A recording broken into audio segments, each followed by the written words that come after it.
generation has grown up without using those products. And we feel that this reversal of the ban will stimulate a new market at a time when threats have never been greater to rhinos and tigers in the wild.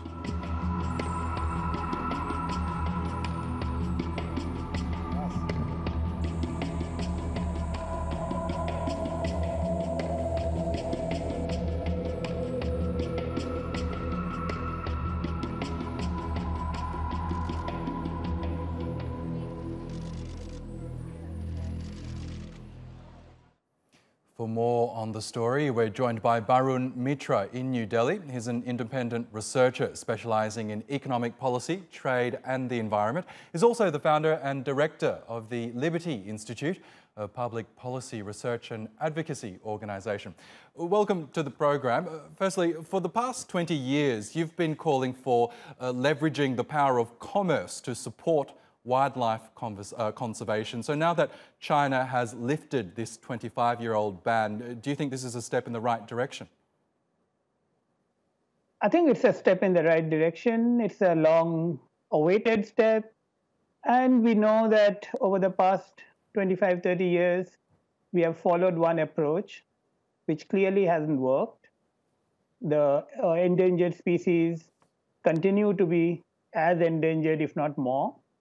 So we need to try some new approaches, and this is one I think that's definitely worth trying. Conservationists, as we mentioned, have condemned the lifting of this ban, saying it'll only allow poachers and smugglers to hide behind the legalised trade. Don't they have a point? How can you guarantee that illegally poached animals won't enter this legalised market? Ironically, if you look at it, when you outlaw trade, it's only then that the outlaws trade.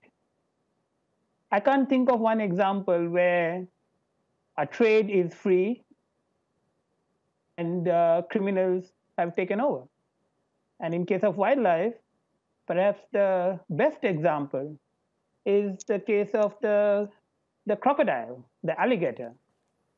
I mean, 2 million of these animals are farmed and killed for their skins, and there's no poaching.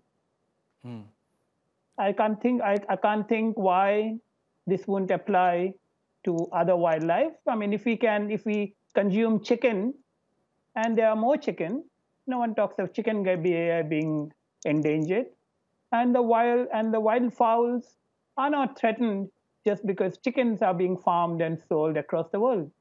I don't know why tigers and rhinos would be any different. Yes, but farming tigers and rhinos is very different from farming chicken and even cattle. So how would this work? We know tiger farms have existed in China before, but do you foresee rhino farms being springing up in China, animals that aren't native to China in the first place? There are already rhino farms or ranches. You have various strategies to breed animals. Farming or factory farming is one of them, but that's not the only way. You have free-ranging animals. You have ranches where animals can grow up relatively freely, and rhino farms in southern Africa, particularly South Africa, has been hugely successful in demonstrating that the rhinos can be bred. And the horns are a renewable resource.